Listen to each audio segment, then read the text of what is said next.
Ya, silakan masuk. Ya, Silakan dulu. Oke, baik. Oke, ini benar dengan Mbak Ana? iya benar. Oke, tadi sebelumnya Mbak Ana habis dari mana nih?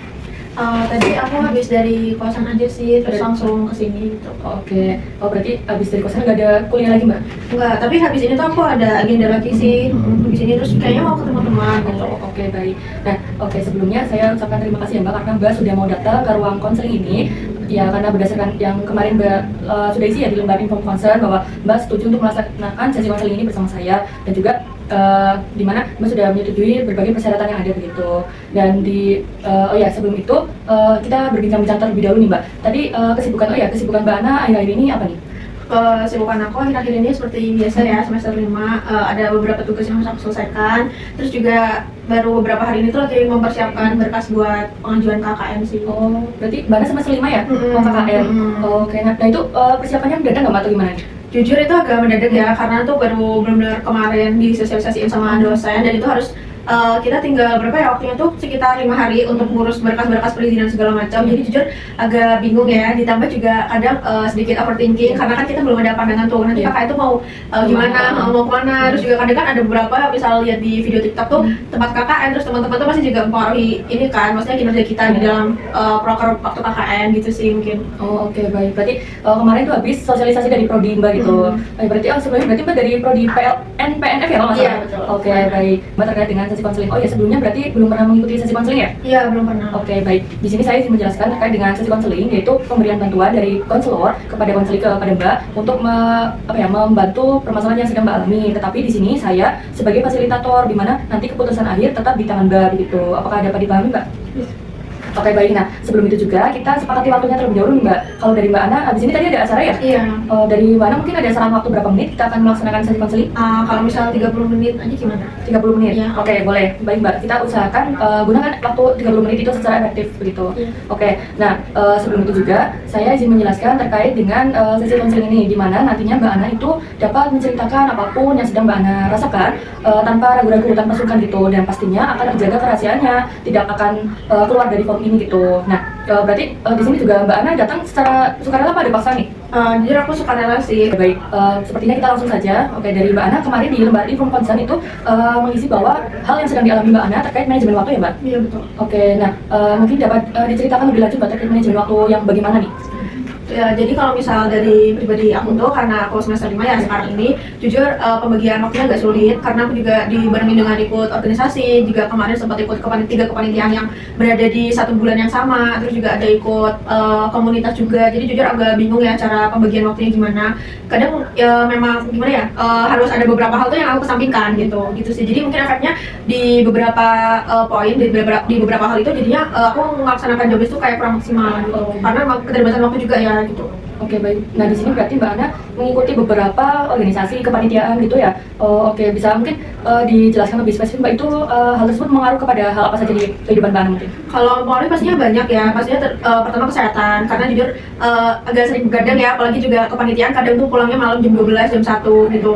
Terus mungkin dari kefokusan aku pasti juga menurun karena kurang tidur. Jadi kan pasti kalau misalnya di kelas sering ngantuk dan lain sebagainya. Terus pola makan yang gak teratur karena kadang aku ini sih tipe-tipe yang kalau misalnya makan tuh harus lapar banget gitu. Gitu. Terus apalagi ya, mungkin ini komunikasi sama keluarga di rumah itu juga mempengaruhi. Jadi sempat kemarin-kemarin itu aku sebenarnya bukan gak ada waktu, cuman karena udah capek ya, jadi waktu luang tuh kebanyakan aku pakai buat tidur, istirahat gitu. Jadi untuk menghubungi orang tua di rumah tuh cuma waktunya seminggu sekali gitu sih. Jadi agak menyita waktu menurut aku gitu sih. Itu aja sih mempengaruhinya. Oke, berarti hal tersebut mempengaruhi fisik, psikis, dan juga sosial Mbak gitu terhadap keluarga atau lingkungan pertemanan juga gitu ya Mbak? Oke, terkait dengan permasalahan yang manajemen waktunya itu di mana atau mempengaruhi tugas atau gimana nih Mbak, mungkin dapat dijelaskan lebih lanjut? Untuk manajemen waktunya tuh mempengaruhinya ke bagian yang ini sih, pembagian waktuku ke tugas, terus job desk organisasi, kepanitiaan, terus komunitas itu sih. Jadi terkadang tuh misal mengerjakan sesuatu di dalam misal perkuliahan, terus organisasi dan sebagainya itu jadinya kurang maksimal. Jadi kayak ya udah yang penting selesai aja gitu sih. Oke, nah berarti di sini Mbak menyebutkan bahwa mengumpulkan tugasnya itu kurang maksimal. Nah, mungkin kalau yang maksimal itu menurut Mbak itu yang bagaimana? Kalau yang maksimal ya menurut aku tuh pastinya yang cepat, tepat. Terus juga jadi kita bisa balance. Misalnya menurut aku tuh kalau misalnya kita ngerjain tugas kurang enjoy kan juga hasilnya kan nggak maksimal ya, gitu sih menurut aku. Oke, berarti hasilnya nggak maksimal di pikirkan betul atau salah begitu. Iya sih, lebih ke mikirin ini udah bener atau salah itu sih. Terus kalau misal mau nilai pasti ya itu kayaknya kan pasti mereka masih berkesinambungan gitu. Kalau misal kita mengerjakan kurang maksimal kan juga pasti hasilnya juga kurang maksimal. Cuman kalau misal dari aku sih cara ini ya menalnya kan aku nggak terlalu terfokus sama tugas. Mungkin juga dari keaktifan kelas, terus tugas proyek dan sebagainya gitu. Oh, berarti ada hal-hal lain juga yang Mbak di sini usahakan gitu, walaupun Iya, mungkin betul. di tugas hanya individu mungkin kurang maksimal, tapi Mbak mengusahakan di aktif di kelas, terus tugas proyek-proyeknya itu dimaksimalkan gitu. Oke, nah sekarang ini kalau kita scalingkan, di mana Mbak itu sangat ingin bisa tepat waktu dalam mengerjakan tugasnya. Kalau di angka 1 itu Mbak sangat tidak ingin. Kalau di angka 10 Mbak sangat ingin mengerjakan tugas tepat waktu. Pastinya aku ingin di angka 10 ya, pasti semua harapannya begitu. Cuman kembali lagi karena emang ada beberapa tanggung jawab yang juga tidak bisa aku tinggalkan gitu. Mbak pengen di angka 10 ya, berarti itu cukup tinggi ya? Emang di puncaknya gitu ya, saat ini Mbak pengen bisa mengerjakan tugas itu secara tepat waktu. Nah, menurut Mbak Ana sendiri, ketika mengerjakan tugas tepat waktu itu, ketika dikatakan mengerjakan tugasnya itu tepat waktu nih, itu yang bagaimana Mbak? Yang tepat waktu pastinya yang nggak mepet deadline, yang tidak memberatkan kita. Kadang kan mahasiswa tuh mungkin keberatan tugas ya karena emang ini ya sering nunda-nunda sendiri gitu. Terus mungkin yang kita enjoy sih pas waktu ngerjainnya gitu. Berarti yang enjoy, terus juga tidak terkesan terburu-buru gitu. Dan juga mungkin lebih spesifik lagi nih ya Mbak, mengerjakan tugasnya itu beneran kita pahami. Iya betul, jadi nggak sekedar selesai selesai aja gitu sih. Oke, dari Mbak Ana sendiri yang diinginkan itu seperti apa gitu? Pastinya pengen hidupnya tenang. Maksudnya hidup tenang itu dalam artian tidak merasa terbebani sama tugas, terus enjoy menjalankannya gitu. Terus juga dapat pertemanan yang baik lah gitu, yang bisa saling mendukung. Terus mungkin kedepannya ini sih aku ada beberapa cita-cita lah, impian yang pengen aku kejar gitu ke depannya. Dan itu juga menurutku perlu time management juga kan ya. Pasti kapan kita menentukan harus berakhir nih perkuliahan, terus juga kapan harus mungkin mulai cari kerja, kapan cari pasangan hidup segala macam kan pasti juga ada time managementnya gitu. Itu sih, jadi mungkin lagi pengen menata itu dulu. Oke, baik, yang diinginkan Mbak Ana itu bisa lebih tenang, enjoy dalam mungkin sekarang ini berarti di masa perkuliahan ini ya Mbak. Betul. Oke, tidak terlalu merasa dibebani dengan organisasi, kepanitiaan dan lain sebagainya begitu. Oke, nah kalau dari Mbak Ana sendiri, ketika dikatakan dapat tenang, enjoy itu yang seperti apa mungkin posisi yang bagaimana? Menurut aku pastinya yang ini sih, yang gak membuat kita lupa makan, karena makan tuh nomor 1 ya buat kita punya energi. Terus yang gak menyita waktu tidur kita, waktu istirahat. Terus juga masih punya waktu lah untuk sosialisasi sama teman, sama keluarga gitu sih. Oke, baik, berarti hal tersebut yang dapat dikatakan bisa tenang, enjoy gitu, bisa lebih fokus ke diri sendiri berarti ya Mbak. Oke, baik. Nah, di sini mungkin ada nggak sih Mbak saat-saat di mana Mbak merasa enjoy, merasa tenang ketika ada banyaknya tugas nih? Pastinya ada ya, mungkin di awal-awal semester karena kan itu juga maksudnya masih pengenalan sama mata kuliah, terus juga masih adaptasi lah secara ini ya, habis liburan terus langsung masuk ke perkuliahan gitu sih. Oke, berarti masa-masa tersebut yang dirasa Mbak itu tenang, enjoy gitu.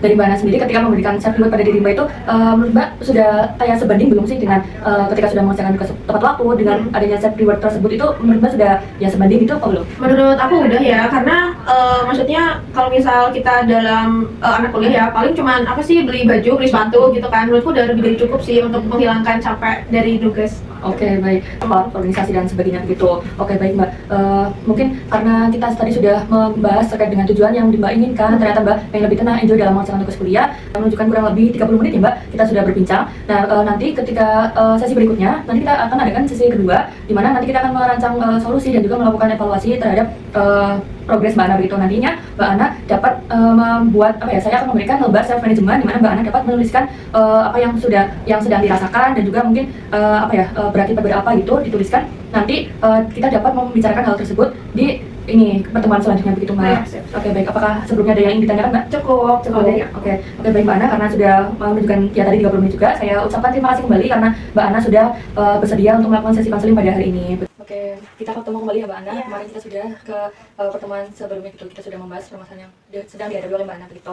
Nah, sebelum itu saya ucapkan terima kasih Mbak Ana karena sudah datang ke ruang konseling pada hari ini untuk menyepakati tindak lanjut yang ada pada Mbak Ana begitu.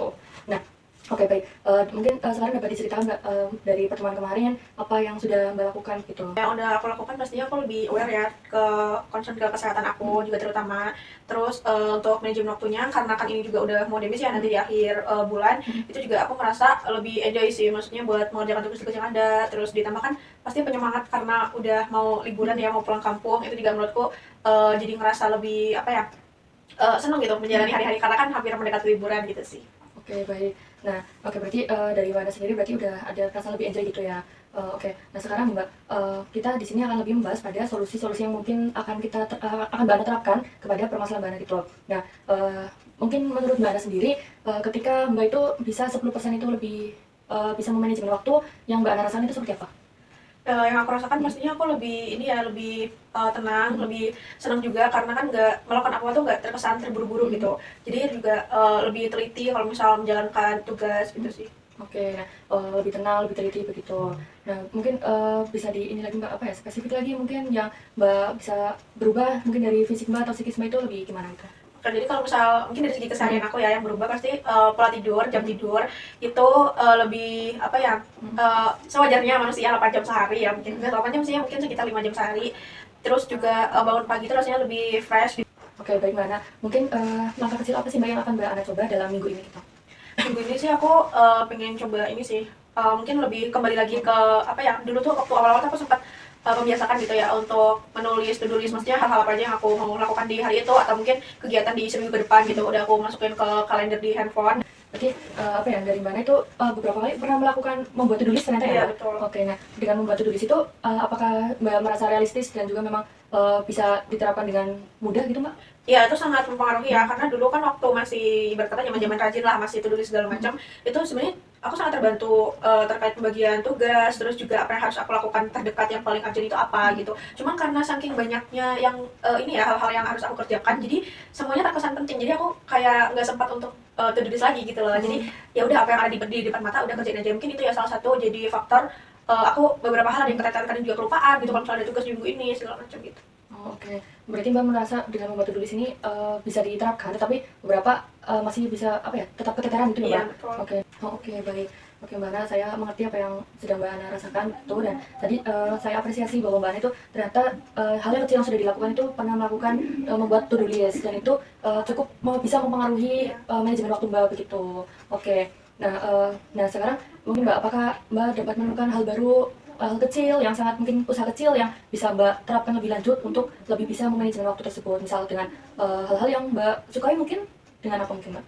Kalau misal usaha kecil untuk menyeimbangkan waktu ya berarti itu kembali lagi sih pasti to do list itu yang pertama, terus juga yang kedua sering-sering meningkatkan komunikasi sama teman aja sih, karena kan pasti maksudnya di kelas kan juga aku punya teman, maksudnya teman deket ya, jadi lebih tingkatkan komunikasi aja sama teman-temanku. Terus juga kadang tuh misal kita ketemu sama orang-orang baru itu juga menurutku ini sih suatu apa ya, kadang cukup menguras tenaga dan juga waktu ya, itu juga mempengaruhi sih gitu. Berarti lebih ke membuat to-do list dan juga berkumpul sama teman atau Iya. keluarga begitu.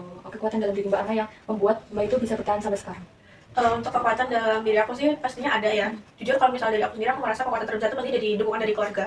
Itu karena ya aku merasa aku harus apa ya, menyelesaikan tanggung jawab lah dengan keluarga yang pastinya udah mengantarkan aku sampai sekarang. Oke, baik, itu keren banget Mbak. Itu merupakan hal yang hebat itu. Ternyata Mbak di sini memiliki kekuatan, bisa dibilang optimis ya Mbak. Ada perasaan optimis itu yang bisa mendukung Mbak untuk bisa tetap bertahan dalam posisi ketika Mbak dihadapkan dengan banyak tugas ataupun dengan organisasi yang sedang Mbak ikuti begitu. Oke, itu sesuatu yang keren banget gitu loh Mbak. Karena Mbak itu ternyata bisa menghadapinya dengan ada tetap perasaan optimis gitu. Oke, hal yang paling berpengaruh pada diri Mbak ketika ternyata permasalahan itu sudah terselesaikan itu seperti apa? Yang berpengaruh maksudnya yang mempengaruhi aku. Iya, yang mengaruhi Mbak. Yang berpengaruh itu pastinya kalau misal tugas-tugas kita udah selesai, perasaan tenang ya, tenang. Terus juga pasti kan ada fokus-fokus yang lain yang harus aku kejar gitu. Jadi nggak terfokus di 1-2 tugas atau 1-2 masalah. Jadi emang beberapa kan ya harus segera aku pegang gitu sih. Oke, baik. Nah, menurut Mbak sendiri tadi ketika Mbak akan menerapkan di sini sudah dinilai realistis gitu menurut Mbak. Oke, baik. Oke. Nah, dari hal yang kita sudah bicarakan tadi Mbak di awal, ternyata Mbak akan menerapkan to-do list tersebut. Tapi mungkin ada nggak sih Mbak hambatan yang akan mungkin terjadi ketika Mbak menerapkan solusi tersebut? Hambatan pasti ada ya. Pasti yang pertama dari diri sendiri sih, lebih ke males, kadang juga lupa, lebih ke lupa sih buat to-do list. Tadi kan kita ternyata sudah mengetahui ternyata ketika Mbak menerapkan to-do list ini ada hambatan yang dialami begitu. Nah, tetapi di sini Mbak bisa mengatasi hambatan tersebut dengan misalnya tadi membuat apa Mbak gitu? Ketika ada hambatan dan juga Mbak menghadapinya itu dengan melakukan apa saja tadi? Biasanya aku lebih ke me time, terus juga sharing sama keluarga, karena kan pasti ada beberapa waktu aku nggak bisa ngambil keputusan sendiri gitu, harus perlu bantuan orang tua, orang dewasa gitu sih. Oke, berarti dengan lebih mengatasinya dengan lebih me time, terus juga adanya tetap komunikasi dengan keluarga Iya, gitu. Oke, itu merupakan hal yang sangat dapat diapresiasi Mbak ketika Mbak dapat mengatasi hal tersebut itu. Oke, nah tadi dari awal sampai akhir kita kan sudah membicarakan terkait solusi langkah-langkah kecil, langkah-langkah yang akan Mbak terapkan ke depannya untuk bisa memanajemen waktu ini lebih baik. Nah, tadi juga sudah kita ketahui bahwa ada beberapa hambatan, tetapi di sini Mbak sangat keren gitu, bisa langsung menemukan apa yang akan dilakukan untuk menghadapi hambatan tersebut itu. Oke, nah sebelum itu karena ini waktunya sudah mau menunjukkan waktu yang sudah kita sepakati tadi Mbak, saya ucapkan terima kasih sekali lagi ya karena Mbak sudah dapat hadir di sesi 1 kemarin dan juga hari ini gitu. Nah, sebelum itu apakah ada hal yang ingin Mbak sampaikan terlebih dahulu ya? Oh, nggak ada sih, itu aja. Karena aku dari tadi udah sharing banyak ya, Oke. aku rasa. Oke, baik, saya ucapkan kembali terima kasih ya Mbak. Dan nanti ketika Mbak Ana menghadapi situasi hal yang sama atau ada hal-hal yang sedang dirasakan kembali, Mbak dapat menghubungi saya ataupun mengisi Google formulir pendaftaran konseling itu lagi gitu.